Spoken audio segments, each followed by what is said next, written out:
Well, I've been really struck by the timing of our passage in light of the announcements that we made just a couple of weeks ago that we're making some changes this fall to better accommodate the explosive growth of our church over these last couple of years. If you missed that, beginning September 8th, we'll be adding another service on Sunday morning, so they will be at 8 and 9:30 and 11. Awana is going to move to Thursday nights to accommodate growth for both the youth group and Awana so they can expand. And we're beginning a future fund that we'll use as the Holy Spirit directs us in future planning.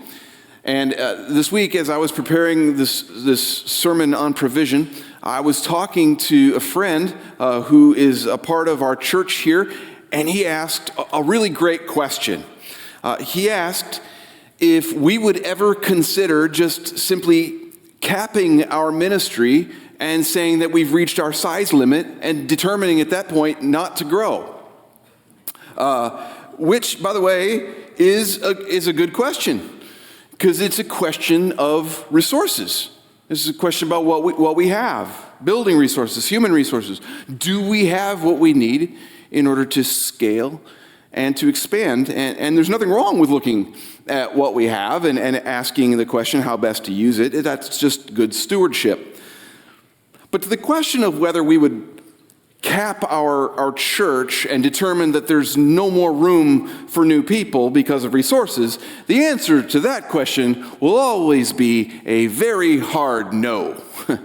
No, we will not do that. And the reasons we wouldn't do that are biblical.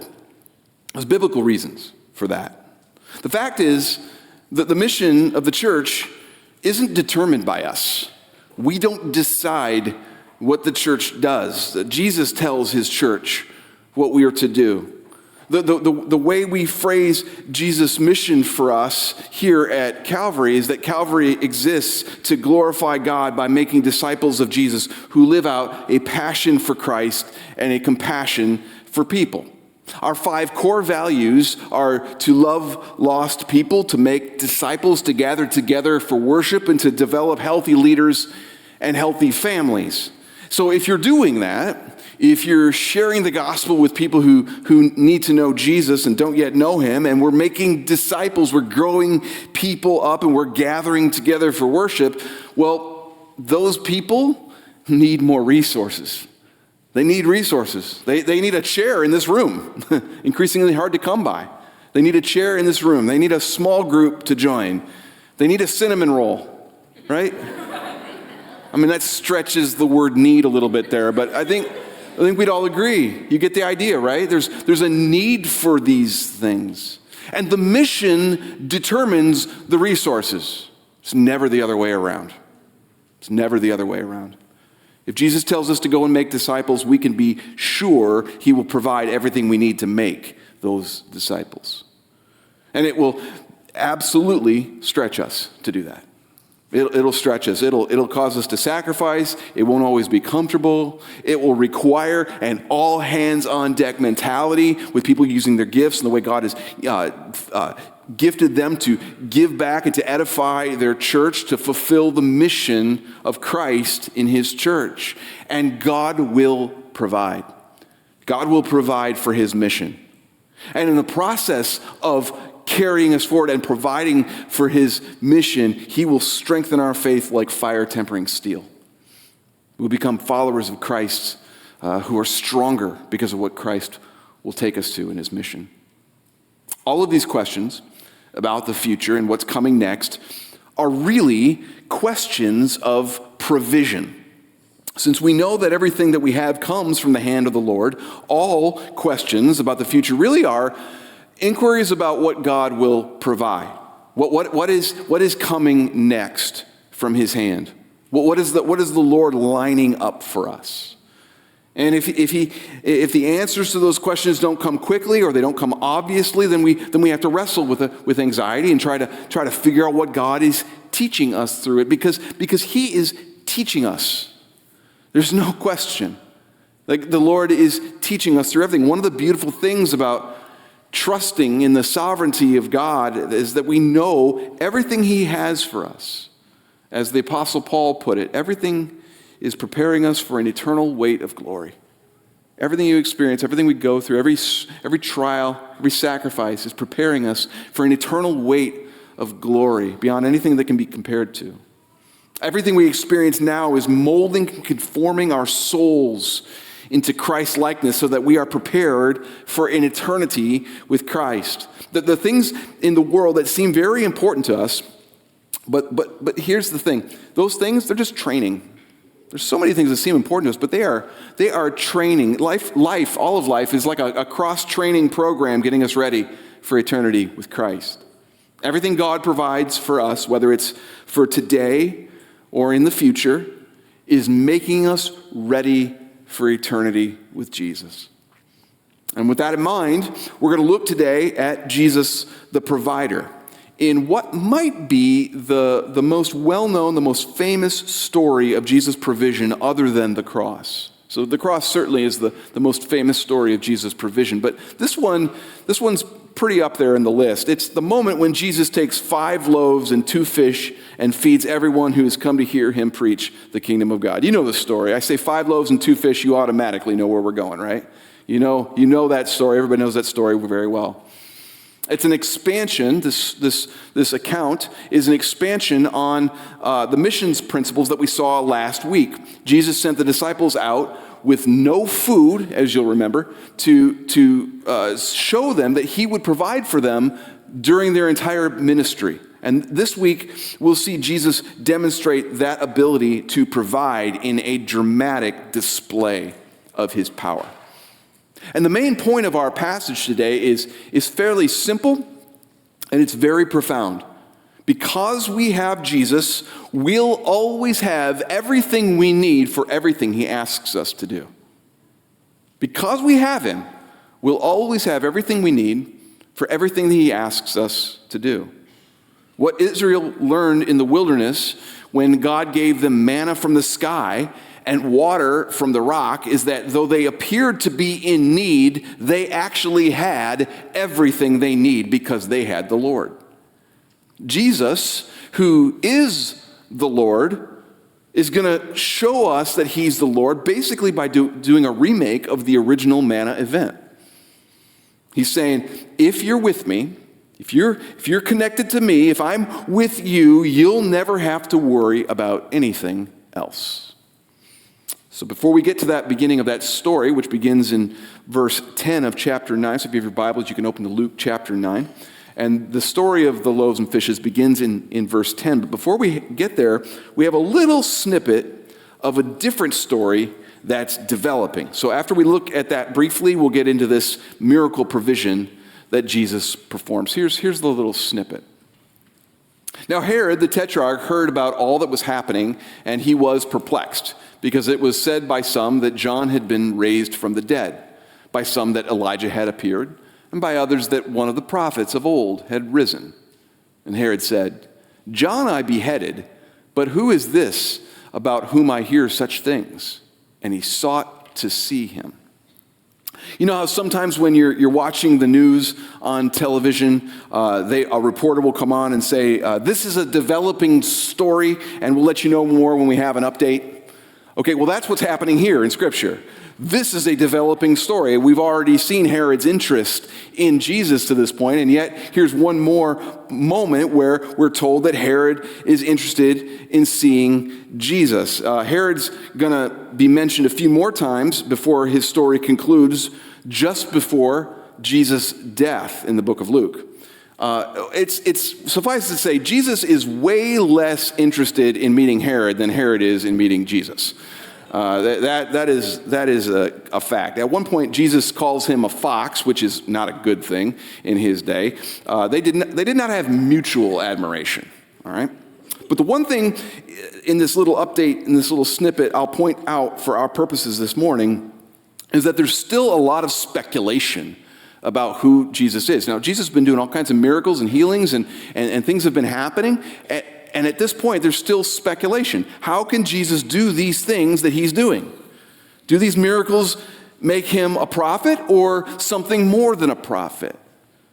Does he merely speak for God, or is he God? Some of the Pharisees try to assign Jesus' miracles to satanic powers because they know if he's doing this in God's power, then that would be bad news for everybody who is not with Jesus, including themselves. And the question to all of us is, who do you say Jesus is? Who is he to you? Well, when you look at him, when you look at his miracles, when you look at all that he accomplished and all that he has accomplished for the last 2,000 years, who do you say Jesus is? Peter will be asked that question directly in our passage next week, so we'll wrestle with it more then. But for this morning, I want to point out that Jesus' miracles are indications of what the answer to that question should be. And if a man is able to do only the things that the Lord himself can do, then that should tell us something about that man. With that in mind, let's look at what Jesus does next. On their return, the apostles told him all they had done, and he took them and withdrew apart to a town called Bethsaida. And when the crowds learned it, they followed him, and he welcomed them and spoke to them of the kingdom of God and cured those who had need of healing.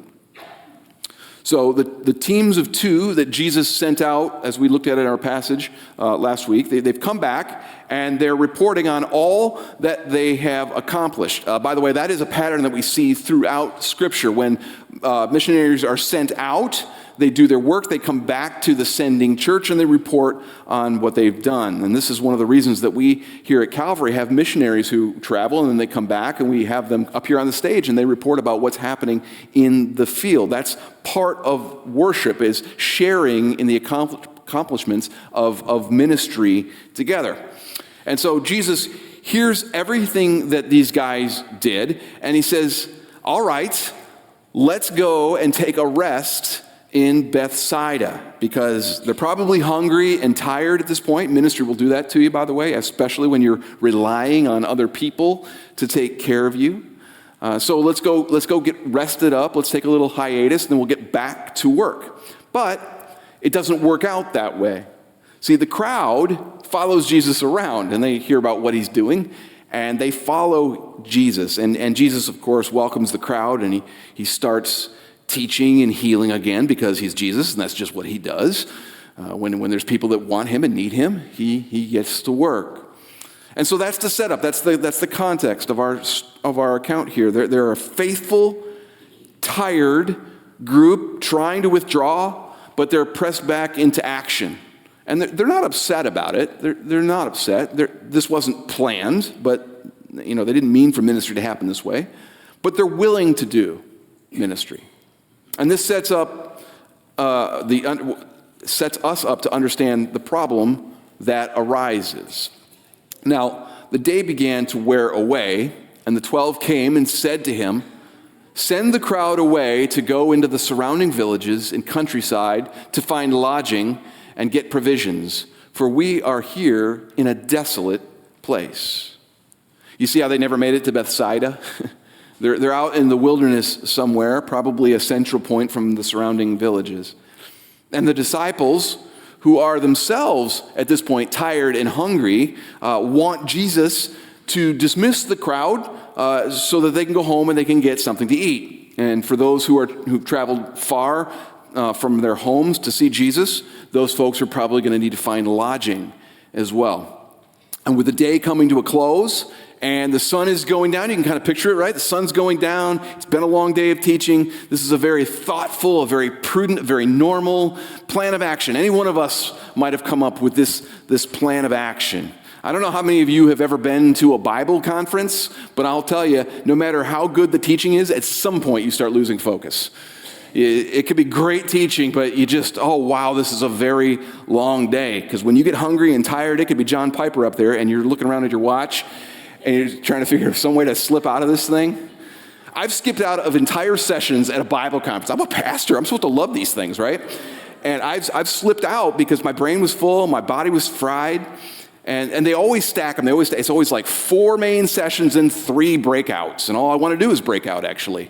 It's really, they get very, very long. And I suppose there's a limit, because we're humans, right? Where there's a limit on how much we can actually take in and accomplish in a day. And even if you're listening to Jesus, there's a limit, apparently. And the disciples know that, and they know that this area doesn't have what the people need. And so they ask Jesus to dismiss them and the crowds. Makes sense. But Jesus tosses the problem back to the disciples. He said to them, "You give them something to eat." Now let's stop for a moment and take in the audacity of that answer. Okay? That is ridiculous. These disciples were called by Jesus from their jobs into a ministry where they receive no pay at all. Do you remember when we read about the back in chapter 8, there was this group of women who were disciples who provided for them out of their means? That means the disciples couldn't provide for themselves in a different way other than in their ministry. They were reliant on the ministry to take care of them. And then Jesus trained them up and he sent them out on ministry. And do you remember? He said, don't even take anything along with you. Don't take any food with you. You're just going to trust that there were going to be people out there who would hear the gospel, and they're going to take you in, and they're going to provide for you. They were completely dependent on the kindness of strangers that Jesus said would be there. So, what on earth could Jesus possibly expect from these guys when he says, "You give them something to eat"? In a desolate place where there are no resources. Jesus loves teachable moments. He loves them. Every chance, anytime somebody says something to him, he's got a way that he wants to shape, a way he wants to mold our minds, and so he loves teachable moments just like this. So, what is he teaching now? What would have been the right answer to this challenge? Because the disciples don't give the right answer. We're going to see that here in just a minute, okay? All right? But what would have been the right response here? Because whatever it should be gives us the mentality of the disciple that Jesus wants us to be. So let's put ourselves in those shoes, okay? Just for a moment. Let's just think about it. We're the disciples, and we're there, and we've been there all day, and we're in the wilderness, and there's nothing around. And Jesus says this to let's be those disciples for just a minute. We have left everything. We don't have anything in our pockets. And we're in the wilderness, not our hometown. We don't have any extended family that we can reach out to at this point. But you know what? You know what? So far, every issue has been solved by Jesus. Have you noticed this, guys? Every issue has been solved by Jesus. Remember when that widow's son died and she wasn't going to have anything to support herself for the future? What did Jesus do? Jesus brought that boy back to life and gave him back to his mom so that she would have the support that she needed. You remember when we fished all night and we didn't catch anything? You remember that, guys, when it was a really long night and we fished all night, we caught nothing, and then we got to the shore and Jesus made us go back out there? He's not even a fisherman. He's a carpenter. He plays a whole different sport, and yet here we are out on the lake, and what did we do? We couldn't haul in all the fish that came into the boat. You remember that? You remember when he kicked off that big sermon by saying, "Blessed are you who are hungry now, for you shall be satisfied"? I don't know about you, but I was hungry then and now. But Jesus seems to be saying that when we're in his kingdom, we will always be satisfied. And you know, when he sent us out on that, and he told us to leave our bread and our money behind, remember he sent us on the missionary journey? He said, leave it all behind because people were going to take us in, and he was right. He knew that was going to happen. He was right. We had everything we needed, just like he said. We are able to do exactly the ministry that he's been doing. We've been casting out demons, healing people, preaching the gospel. We're doing all of that right now. And now he's telling us to give them something to eat. Like we're able to provide for people, just like he provides for people. Guys, I think we can do it. I think we can do this. I think Jesus is going to use us to provide for all these people who are here. All right, Jesus, what do we do? I don't know if that's the answer he was looking for, but I think that was the expectation. I think the miracle Jesus does next is exactly what he planned to do, including his disciples' involvement, which we're going to see in just a moment here. But what he wanted was for these disciples to own the challenge. He wanted them to own the challenge. This was a moment when they could have taken their next big step of growth. This was the moment when they could have stepped up into their role as the extension of Jesus' power, trusting that they could do exactly what Jesus wanted them to do in ministry, because Jesus was going to provide for them. Here's what they actually did with that opportunity. They said, "We have no more than 5 loaves and 2 fish, unless we are able to go and buy food for all these people," for there were about 5,000 men. What did they do? What did they do with their opportunity? Well, they present Jesus with 2 reasons why they can't do it. We can't do it. Here's the 2 reasons. And here's the thing. They're not unreasonable reasons. They're the sort of reasons that you and I would come up with. They're perfectly understandable. If you come to my house this afternoon and you say, "Kyle, I would like a turkey dinner," I'm going to take you over to my refrigerator. I'm going to open it up and show you there's no turkey in there. It's not November. Nobody eats turkey in May. From a dollars and cents food availability practical standpoint, the 2 reasons that the disciples come up with make every bit of sense in this story. The first reason is that they don't have enough food. They have 5 loaves and 2 fish. That wouldn't feed my son right now, let alone 5,000 people and their families.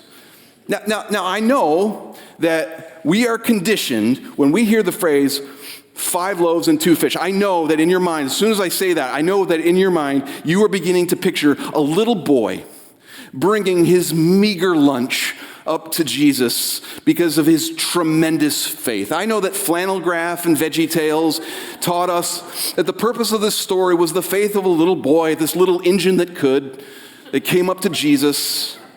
But friends, I want to tell you something. In the 4 places in Scripture where this story is recorded, that little boy never appears in the action. He never appears. In 3 of the Gospels, he's not even mentioned at all. And in the Gospel of John, he's only referred to by Andrew with no reference to that boy's faith or even his willingness to offer up his lunch for this moment. For all we know, that boy didn't want to give his lunch to Jesus. Now, I'm not saying that he didn't. I'm not saying that Jesus had to wrestle it from his kung fu grip or something like that, right? I'm not saying that. But what I am saying is that this loaf, and these loaves and that fish has always been the reason why the disciples can't do what Jesus is asking them to do. That's how the food serves in the story. We can't do it because this is it. This is all that's there. The second unworkable solution is the idea that they'd have to go into the village and buy food for all these people. That they'd have to go there and do it themselves. The way it's phrased here, it's clear that the disciples aren't actually suggesting that they go buy food for all these people. They're just coming up with a scenario that's so unworkable that it will show how reasonable their suggestion is by comparison. So, let me summarize. Their argument for why they can't do what Jesus is asking them to do is that they don't currently have what they need, and there's no reasonable way to get what they need. Do you see that? We don't have it, and we can't get it. Jesus, I can't be faithful to do what you've asked me to do because I don't have what's necessary in my hand right now, and there's no way to get it. See, present and future, Jesus, I can't do what you're asking me to do. It's impossible. Now, I can't be too hard on them because I probably would have responded in the same way. This sounds like me, actually. Pessimists say it can't be done. Realists say here's what's possible based on what's true. Optimists say let's give it a try. Let's see what we can do. But this really isn't, this moment really isn't about the inclination of your heart or what's possible in the world or your character or how God has built your mind. See, pessimists and optimists both think only about what is possible for men and women. And that's not what this is about. This is about what's possible for Jesus. Do you see Jesus correctly? Do you see him correctly? Do you understand him? Do you see yourself as an extension of Jesus' ministry in the world? Do you see yourself that way? See, when Jesus commands us to go, to do ministry, to represent him, to live with such sacrifice and dedication that we reflect the cross of Jesus, our first question shouldn't be, can I accomplish this with what I have? Can I accomplish this with what I own? It should be, what can Christ accomplish through me by his Spirit? Because that's what's going to be accomplished. That's what God wants to do in us. And Jesus meets their argument precisely at that point. And he said to his disciples, have them sit down in groups of about 50 each. And they did so, and had them all sit down. And taking the 5 loaves and the 2 fish, he looked up to heaven and said a blessing over them. Then he broke the loaves and gave them to the disciples to set before the crowd. And they all ate and were satisfied. And what was left over was picked up, 12 baskets of broken pieces. So Jesus takes the loaves and the fish, the very things the disciples said were insufficient, and he makes them sufficient. He makes them sufficient. He takes the bread and the fish and he gives them to the disciples to give out to the crowd. Now, I believe that is the way it was always going to happen. Even though the disciples failed to step up in faithfulness, Jesus graciously includes them and makes them faithful to his command. That's really comforting to me. It's really comforting to me to see Jesus using disciples even when they drop the ball, even when they're slow to trust. And then when they're done, they gather up 12 baskets of leftovers, which has got to be one of the most vivid depictions of Jesus' provision ever. Like I said earlier, short of the cross, there isn't really a miracle that makes this point so clearly. In the power and perspective of the disciples, okay? In the power and in the perspective of the disciples, there was not enough. Faithfulness was impossible. The people would need to leave to provide for themselves. But in the power and perspective of Jesus, there is far more than enough. Faithfulness is all that is needed, and the people would only need to stay near Jesus to have everything that they need. They don't have to disperse from Christ. They need to come to Christ. Now, I could be wrong, but I think that the presence of the 12 baskets of food here at the end of this meal, once everybody is full, is a lesson for the disciples. 12 baskets, 12 disciples. I think they all were standing around going, okay, guys, everybody grab a basket. We got to drag this to Bethsaida, right? It seems like a clear matchup there. I don't know that that's the reason why 12 is the number of the baskets, but I can say for sure that the abundance of food left over with the disciples there, they thought that bread and that fish wasn't enough. This now is a clear indication not to doubt Jesus' commands ever again. Don't doubt him ever again. Jesus doesn't just give the direction. He supplies the power. We don't look to ourselves to do ministry. We look to Jesus. We don't look at what's in our hands or what we can get on our own, or even always what makes sense from a worldly perspective. When the problems arise, we look to Jesus. Church, this is why, as we enter a season of expansion, I have every confidence that we should lean hard into ministry. We should lean hard into ministry. We should be bold in our approach and fully trust that the Lord will supply for every need. Let's never become the church that looks only at what we can't do based on our perceived limitations and our own resources.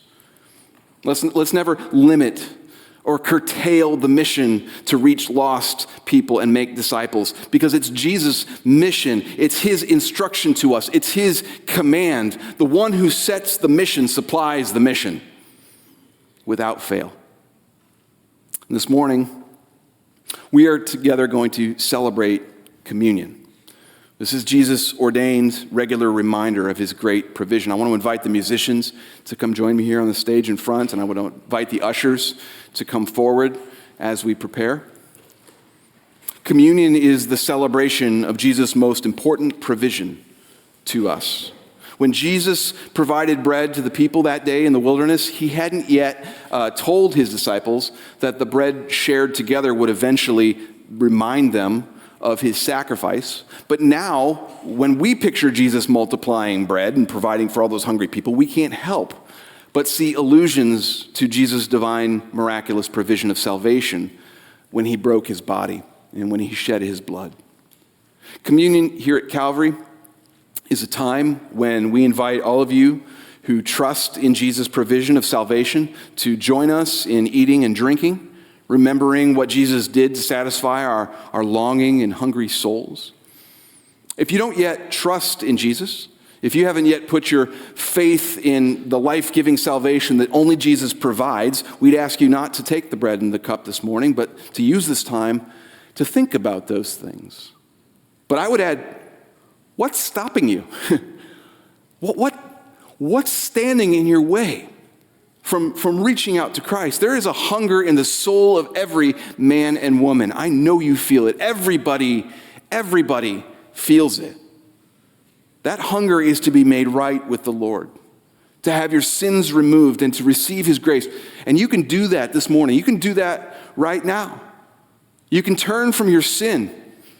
You can stop feeding your hungry soul with earthly things and empty philosophies that will never give you the satisfaction that you long for. And that's because you were made only to be satisfied in Christ. That's how God designed you.